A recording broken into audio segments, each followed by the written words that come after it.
Hey guys, I'm going to show you how to disable voice mode on Claude. So to start, open Claude in your browser and sign in. Then you can open an existing conversation or start a new one. Now at the bottom right corner of the chat box, so look for the sound wave or microphone icon inside the text field, then tap the icon to activate voice mode. Claude will switch to listening mode, allowing you to speak naturally.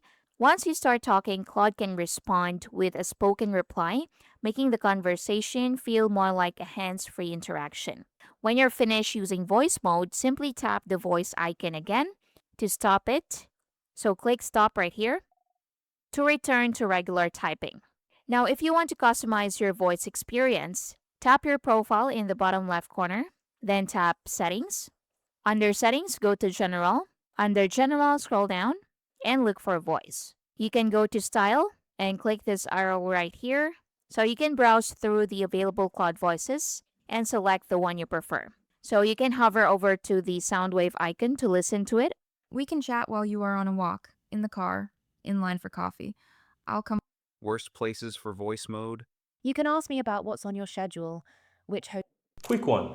If you're finding this tutorial helpful, my team and I publish simply and easy to understand step-by-step tutorial daily. And I'd really appreciate if you hit that subscribe button to support our channel and of course so that you'll never miss out when we release videos just like this one every single day. Now let's continue. Choose the one you prefer. Then you can change the language and the speed. And that's how you can disable Claude voice mode. Thank you for watching.